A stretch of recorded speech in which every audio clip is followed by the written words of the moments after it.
할렐루야. 우리 계속해서 종교개혁 그리고 종교개혁과 관련된 주제를 가지고 함께 말씀을 나누고 있습니다.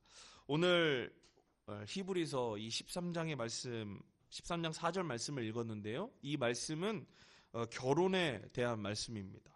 사도 바울은 결혼에 대해서 이 결혼을 귀히 여기고 침소를 더럽히지 말라라고 이야기하고 있습니다.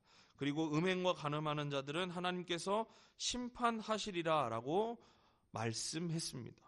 정작 사도 바울은 결혼을 하지 않았습니다. 고린도전서 7장 8절에서 9절에 사도 바울이 이런 말을 했습니다. 내가 결혼하지 아니한 자들과 과부들에게 이르노니 나와 같이 그냥 지내는 것이 좋으니라. 여기까지만 보면 혼자 사는 것이 너무나 좋은 것입니다. 하지만 그 뒷부분을 간과하고 하는 말씀입니다. 9절에 이렇게 기록되어 있습니다.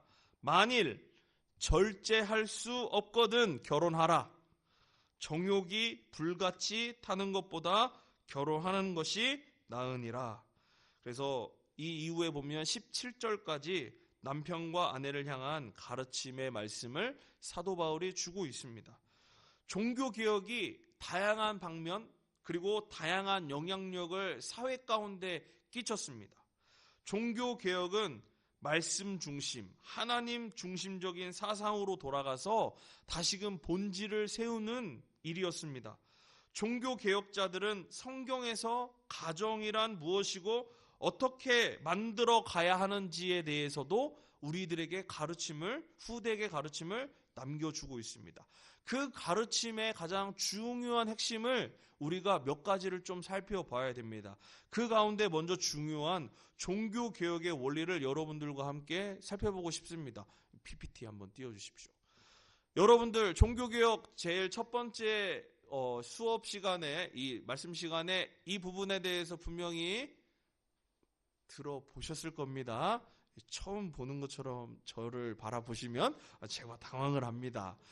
제가 영어 라틴어로 쓰고 나서 한글로 친절히 제가 옆에다가 또 써놨습니다. 이 5가지 5솔라는 종교개혁의 가장 중요한 원리입니다.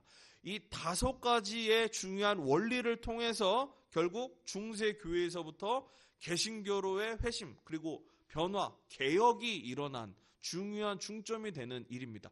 결국 이 5솔라를 통해서 중세 때 가정 역시 이 5솔라를 통해서 개혁교회로서의 변화가 일어난 것입니다. 그러니까 이 5가지를 잘 알아야 되겠죠. 그 5가지를 우리 한글로 한번 읽어볼까요? 위에서부터 시작. 오직 믿음, 오직 은혜, 오직 성경, 오직 예수, 오직 하나님께 영광. 이 5가지 기준을 가지고 모든 것이 개혁되었습니다. 자, 종교개혁 전에는 그들이 절제와 금식, 금욕을 통해서 자신을 수행하면서 수행을 많이 한 만큼 천국에 빨리 도달할 수 있다라고 중세교회는 가르치고 주장했습니다. 그래서 대표적으로 중세교회 사제들은 결혼하지 않았습니다. 결혼하지 않는 이유가 무엇이에요? 바로 부정한 모든 것들을 하지 않고 육체적으로 깨끗하고 거룩한 삶을 내가 살아가니까 일반 성도, 그러니까 결혼한 여러 일반 성도와는 다른 반열에 내가 서 있어서 더욱더 천국을 향해 힘있게 나아가고 있는 특별한 존재의식을 갖고 있었던 사람들이 바로 가톨릭의 사제들이었습니다. 마찬가지로 금욕과 절제를 통해서 하나님의 은혜 역시 더 많이 얻을 수 있다라고 그들이 그렇게 생활했고 그대로 가르쳤습니다. 사람들은 그런 줄로만 알고 열심히 그것을 쫓았지만 결국 이 금욕과 정욕을 누르는 것은 한계가 도달해서 그들은 결국 실패를 계속해서 경험하게 되었습니다. 우리 스스로를 되돌아보면요, 주일날 열심히 말씀을 듣고 내가 이 말씀대로 살아야 되겠다, 열심히 거룩하게 내가 해야 되겠다라고 하지만 집에 딱 돌아가는 순간 바로 우리는 다 까먹습니다. 주일날 저녁에 밥 먹는 것과 동시에 모든 것이 머릿속에 백지 상태가 되고 월요일 아침이 되면 내가 어제 무슨 말씀을 들었지? 본문이 기억이 나지 않아요. 우리가 지금 마가복음을 계속 보고 있는데 마가복음을 보고 있었나? 라고 하시면 지금 큰일 나십니다. 우리 지금 마가복음을 함께 주일날은 보고 있어요. 어떠한 말씀이신지는 제가 굳이 묻지 않겠습니다. 시험 드니까요. 자, 이렇게 중세 교회 때는 그들의 어떠한 육체적인 수행을 통해서 이 모든 것들이 은혜의 방편, 은혜의 수단, 은혜를 얻을 수 있는 길임을 이야기를 했습니다.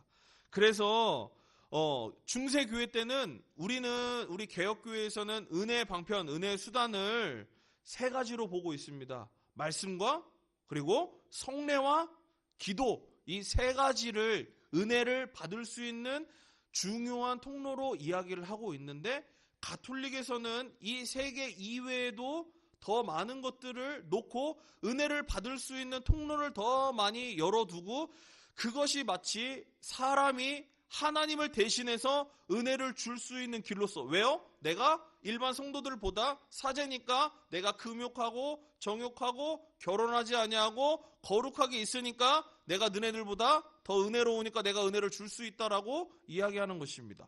다음 슬라이드 보여주시면, 그래서 가톨릭에서는 칠성례라는 것을 주장하고 있습니다. 우리는 1, 2번 같은 경우에는 우리 개신교와 똑같습니다.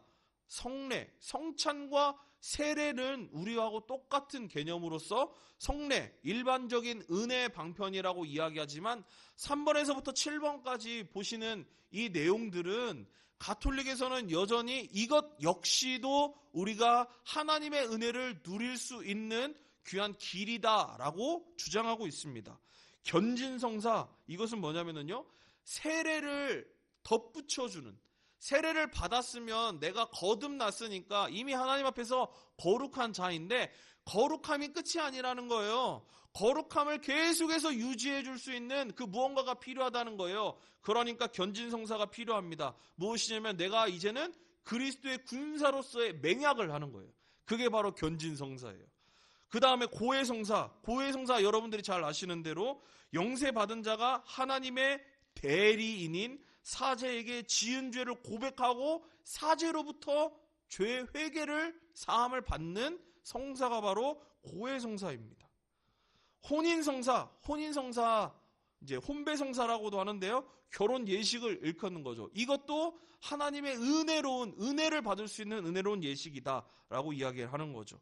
또한 신품성사, 이것은 우리 개신교에서 이야기하는 목사 안수식과 같은 거예요. 그래서 주교가 부제에게 사제로서의 신적 권위를 부여하는, 사람이 사람에게 신적 권위를 부여하는 행위예요.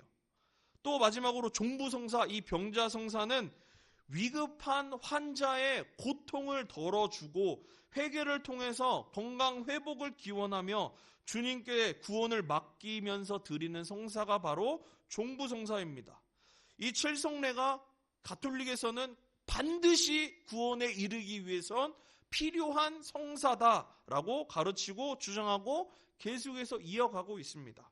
자, 종교개혁의 원리, 아까 보셨던 이 5솔라, 5가지 솔라를 통해서 이 칠성례를 바라보시면 문제점이 무엇인지 명확하게 우리가 볼 수 있습니다.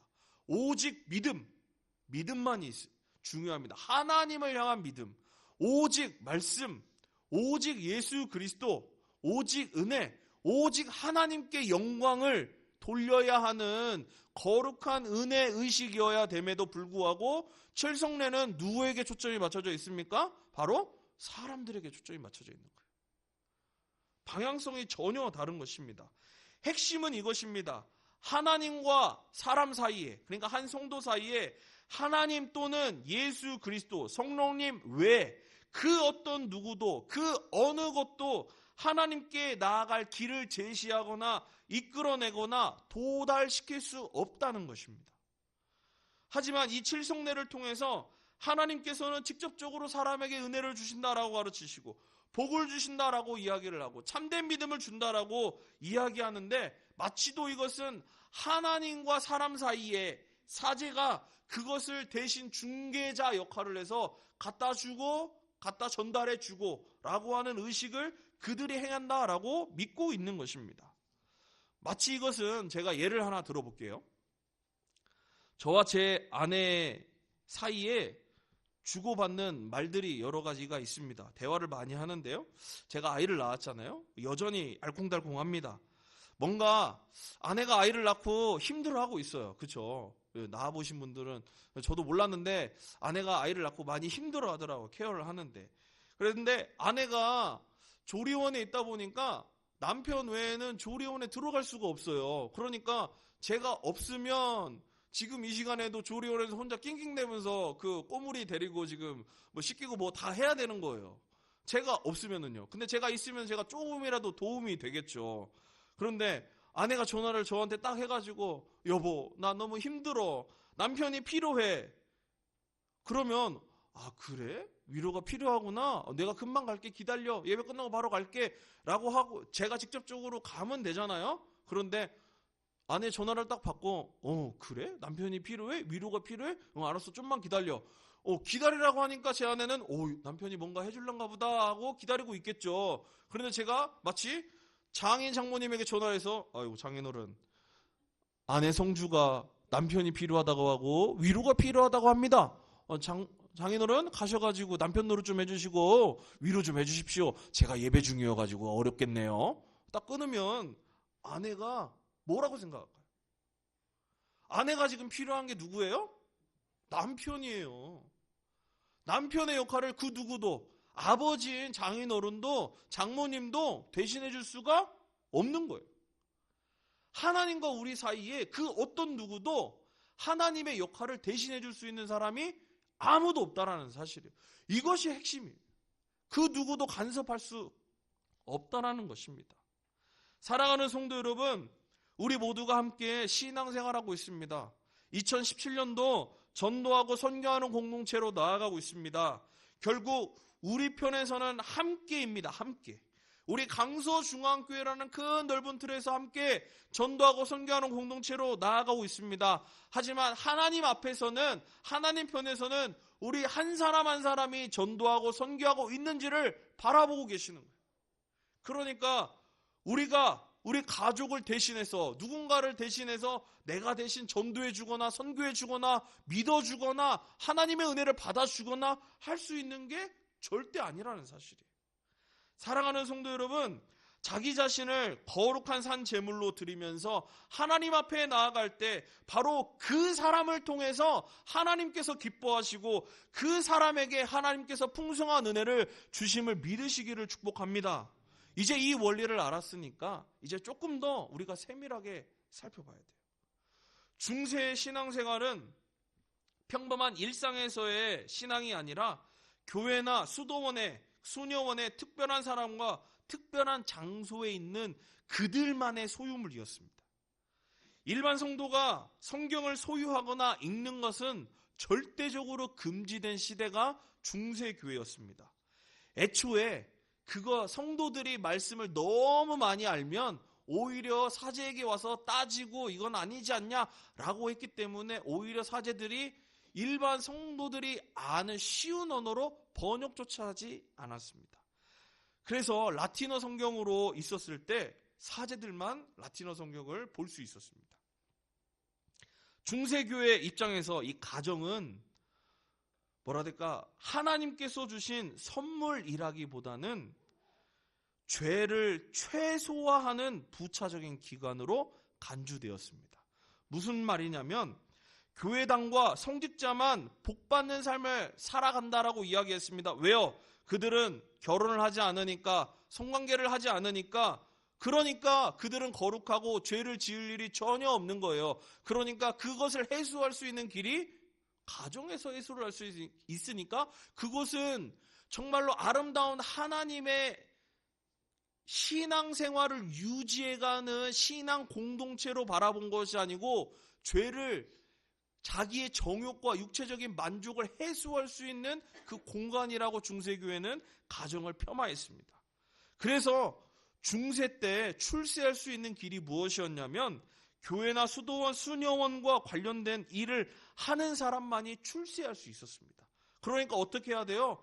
가정을 버려야 돼요. 가정을 꾸리면 안 돼요. 혼자 살아야 돼요. 독신적으로 모든 정욕과 모든 것들을 다 꾹꾹 누르고 살아야지만 출세할 수 있었습니다. 그러나 종교개혁이 시작되고 만인 제사장직이라는 개념이 받아들여지면서 가정에서 삶이 변화되었습니다. 바로 5 솔라를 통해서 변화된 것이죠. 자, 그 근거가 바로 무엇이냐? 바로 베드로전서 2장 9절 말씀이에요. 중요한 말씀입니다. 뭐라고 기록되어 있습니까? 너희는 택하신 족속이요, 왕같은 제사장들이요, 거룩한 나라요, 그의 소유가 된 백성이니, 바로 사제로 서품받은 성직자만 거룩한 것이 아니라 모든 그리스도인들과 그들의 삶 역시 살아가는 그 모든 것이 거룩하다고 인식하게 된 계기가 바로 종교개혁이었습니다. 종교개혁자들은 오직 은혜와 믿음으로 말미암는 구원과 성례에 대한 견해를 계속해서 변화를 주었습니다. 성직자들의 독신제도에 대한 편견을 점점 깨트리기 시작했습니다. 동시에 종교개혁자들이 교회가 가져갔던 결혼에 관한 영역을 세속정부로 하여금 적극적으로 되찾기 시작했습니다. 그래서 구약 성경을 보면 제사장과 대제사장도 결혼을 했습니다. 초대교회 사도인 베드로도 결혼을 했습니다. 목회 서신에는 교회 직분자인 감독과 집사가 바로 한 아내의 남편이어야 한다라고 명시하고 있습니다. 그래서 이런 점에서 중세 독신제도는 잘못된 성경의 가르침이다라고 주장했습니다. 결국 중세 로마 교회가 주장한 성적인 금욕과 성직자의 독신 서약은 오히려 성직자들 또는 수녀원이나 수녀원의 수도자들을 성적으로 타락하게, 그러니까 폐쇄적인 범위 내에서 더 타락하게 만드는 꼴이 되었습니다. 또한 사람들로부터 자유를 빼앗고 질 수도 없는 무거운 짐을 계속해서 지우는 악순환의 결과를 초래했습니다. 그래서 중세 교회, 로마 교회와는 달리 종교개혁자들은 이 성적 금욕을 반대하고 오히려 결혼 안에서 성생활을 아름다운 것으로 보고 적극 주장했습니다. 또한 성직자가 결혼하여 가정을 가짐으로써 오히려 성도들의 삶을 잘 이해하고 목회를 더 잘할 수 있다라고 역설했습니다. 이 중요한 가정에 대한 말씀을 하는데 앞으로 2주 후에 결혼할 우리 김보름 간사님은 졸고 계셔가지고 지금 이 결혼에 대해서 오늘 제가 얘기했거든요. 오늘 이거 엄청 중요한, 간사님을 위해서 지금 들어야 되는 아주 필수 코스라고 제가 그렇게 얘기를 했는데 주님께서 사랑하셔가지고 주께서 사랑하시는 자에게 잠을 허락하신다고. 종교개혁자들, 그들은 모두 하나같이 결혼을 했습니다. 살펴보면 거의 대부분이 다 결혼을 했습니다. 제일 먼저 결혼한 사람은 멜랑히톤이라는 사람인데요. 그는 이미 결혼한 후에 목회자가 되었습니다. 그래서 뭐 독신서약이나 순결서약 전혀 하지 않고 아름답게 가정을 꾸려가면서 목회를 잘했습니다.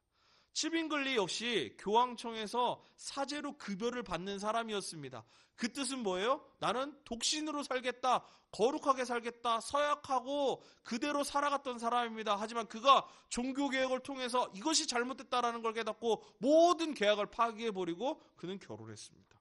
1522년에 결혼해서 2 아들과 2 딸을 낳고 잘 살았습니다. 종교개혁을 시작한 마틴 루터 역시 1525년에 수녀원 출신인 카타리나 폼보라와 함께 6명의 자녀를 두고 잘 살았습니다.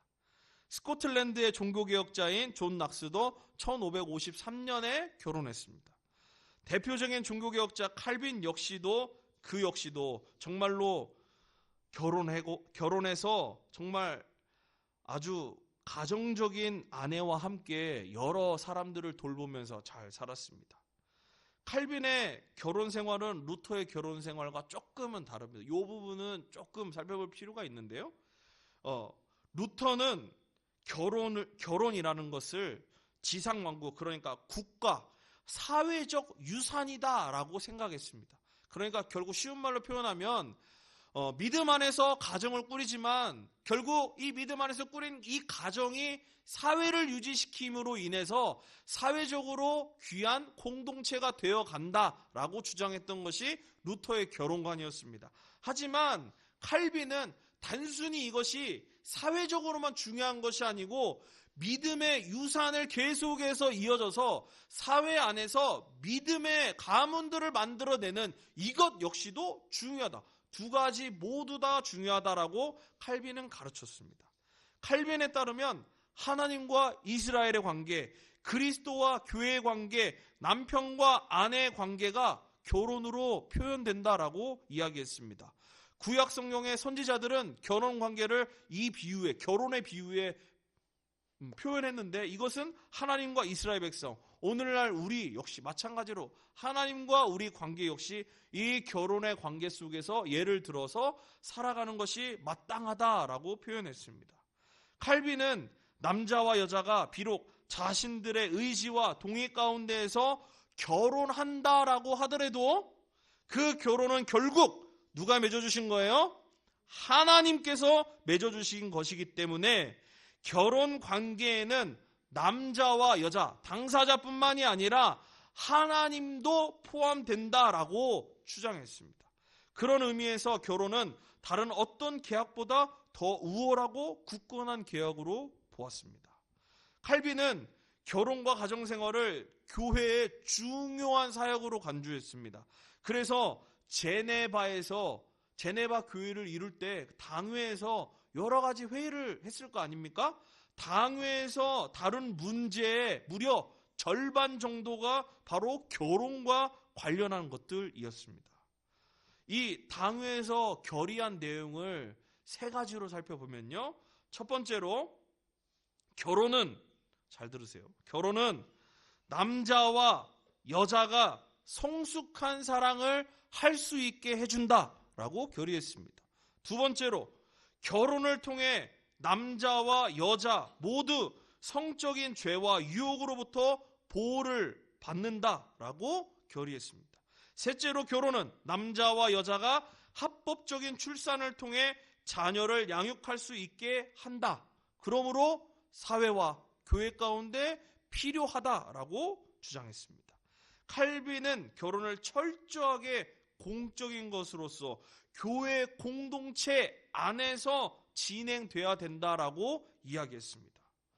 요즘 미혼 남녀들이 결혼하는 것을 보면 저도 저와 비슷한 나이고 저도 어린 나이이기도 하지만 정말 제가 목사라서가 아니고 제가 가지고 있는 결혼에 대한 개념과 관점과는 전혀 다른 생각들을 가지고 있구나라는 것을 정말 피부로 많이 느낍니다.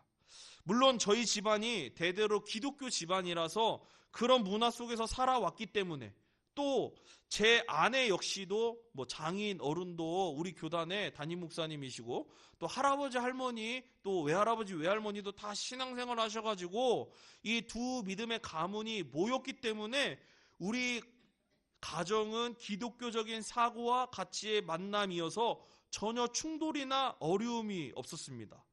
저와 제 아내가 결혼 예식을 준비하면서 제일 걱정했던 것이 무엇이냐면 예식 가운데에서 걱정했던 것이 무엇이냐면 하객이었습니다. 사실. 왜 그러냐면 저와 제 아내는 결혼을 준비하면서 공통적으로 입을 모아서 제일 먼저 주장했던 게 바로 결혼 예식이다. 결혼 예배다라는 그 주장에 서로 이견이 없고 오히려 당연하지라는 입장을 취했습니다. 많은 하객들이 저희 결혼식에 와서 축하하고 기뻐하고 즐겁고 열심히 즐거워하시고 식사하시고 가는 거 너무나 좋은데 저와 제 아내의 마음속에 어떤 마음이 있었냐면 제발 예배 시간만큼은 예배를 좀 드려주시기를 간절히 기도하고 준비하고 있었습니다.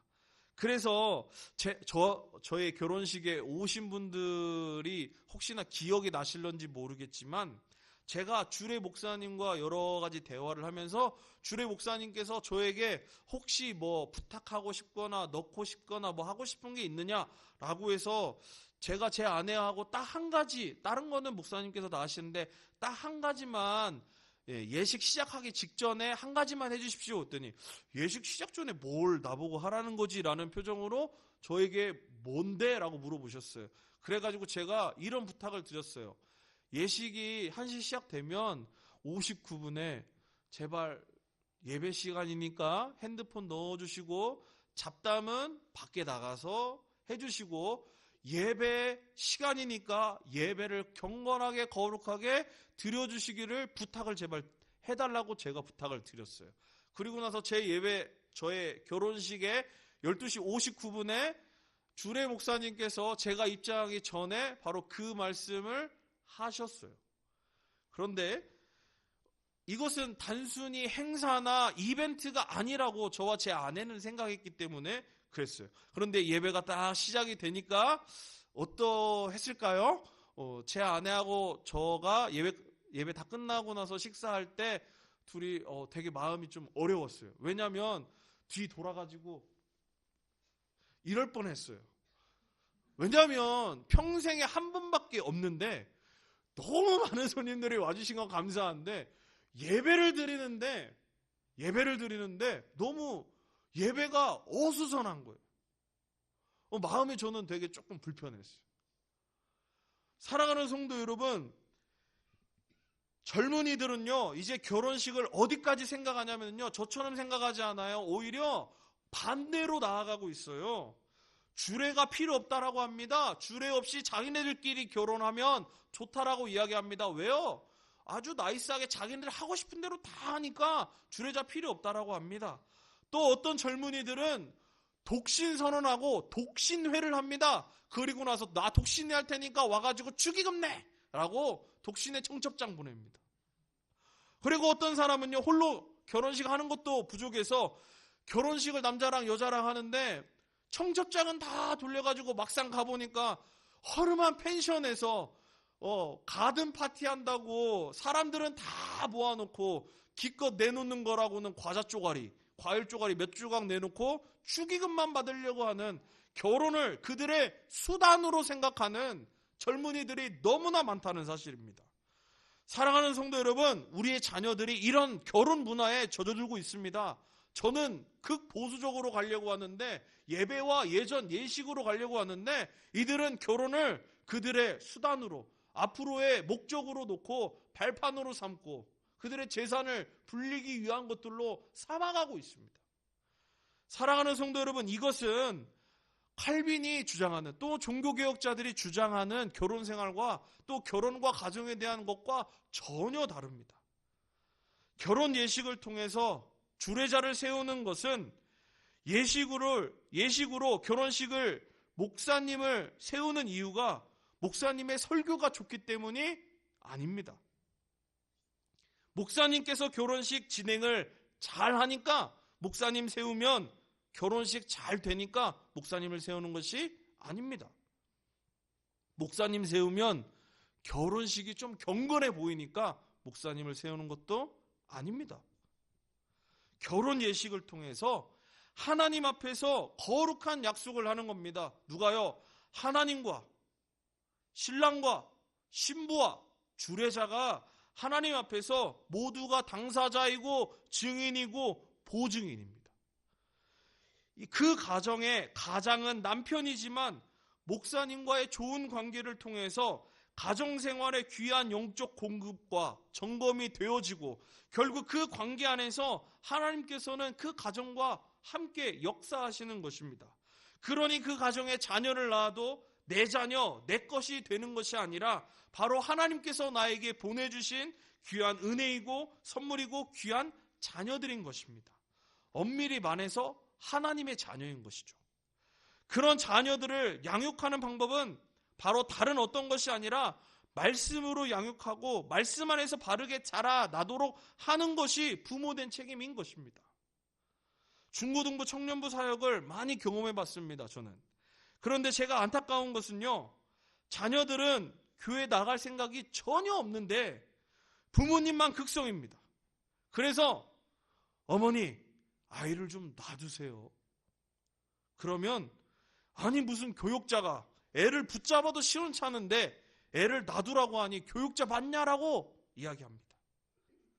더 많은 말들을 그분에게 해드리고 싶지만 그냥 삼킵니다. 그리고 아이를 만나보면 아이들은 비슷한 말을 합니다. 목사님, 저도 알아요. 저도 알아요. 제가 어떻게 해야 될지 저도 알아요. 그리고 엄마가 왜 그러는지 알아요. 근데 엄마가 계속해서 나한테 저렇게 하라라고 이야기하니까 더 하기 싫어요. 그래서 저는 이야기합니다. 네 마음 충분히 이해한다. 네 스스로 기도하고 정말 할 말이 있거나 심경의 변화가 있어서 하나님에 대해서 교회에 대해서 알고 싶다면 나에게 연락해다오. 이 아이들이 전화를 할 것 같습니까? 안 할 것 같습니까? 합니다. 전화를 합니다. 다만 시간이 짧게 걸리는 아이가 있고 길게 걸리는 아이가 있습니다. 중요한 것은 그들을 위해 기도하고 기다려주는 것입니다. 일주일에 한 번씩 계속해서 연락해주고 점검해줍니다. 그렇게 연락하면 아이들이 계속해서 좋은 관계를 통해서 변화를 일으킵니다. 제가 전화는 했지만 결국 제 전화를 통해서 아이들이 나오는 것이 아니라 하나님의 자녀이기 때문에 믿음의 가문 안에 분명히 바른 가치관을 통해 자라나간 그 아이들이 하나님께서 역사하심을 통해서 그들이 교회 가운데로 나오고 하나님께로 나오는 것이지 극성맞은 엄마 때문에 극성맞은 목사 때문에 그들이 교회에 나오는 것이 아니다라는 사실입니다. 사랑하는 성도 여러분, 하나님의 사역을 마치도 내가 하는 것이냐 하면 안 됩니다. 내가 열심히 연락하고 내가 열심히 하면 내가 뭔가를 많이 모을 수 있다. 전혀 잘못된 것이에요. 하나님께 모든 것들을 다 하고 맡겨드려야 됩니다. 마치 이것이 내가 열심히 하면 내가 좋은 결과를 맺는다라고 주장한다면 결국 우리는 어떠한 관념에 있냐면 종교개혁 이전의 중세교회처럼 내가 많은 수양을 하고 많은 금욕을 통해서 하나님의 은혜를 더 많이 누릴 수 있고 내가 천국에 더 빨리 갈 수 있다는 것과 무엇이 다릅니까?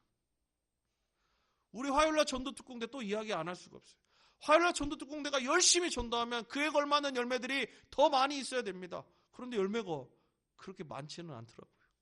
그런데 있어요. 그럼에도 불구하고 전도특공대가 쉽니까? 아니요, 안 쉬어요. 계속 나와서 복음을 증거합니다. 왜요? 하나님께 맡겨드리니까요. 내가 이 복음을 증거해서 저 사람이 교회로 나와야지 라고 하는 그 욕심보다 나는 오늘 복음을 증거하지만 하나님께 맡겨드린다는 그 의식이, 그 믿음이 우리 가운데 있기 때문에 계속해서 복음을 증거하면서 우리가 지치지 않는 그 이유가 바로 거기에 있는 것입니다. 사랑하는 성도 여러분, 1618년에서 1619년 네덜란드의 도르트 총회에서는 이 가정 예배 부분에 대해서 다루었습니다. 그곳에서 자녀들을 신앙적으로 교육하기 위해서 세 가지 영역을 나누었습니다. 이 세 가지 영역이 같이 함께 이루어져야 함을 주장했습니다. 첫 번째로 가장 중요한 부분, 바로 부모들이 가정에서 자녀들을 교육하는 것이다 라고 이야기했습니다.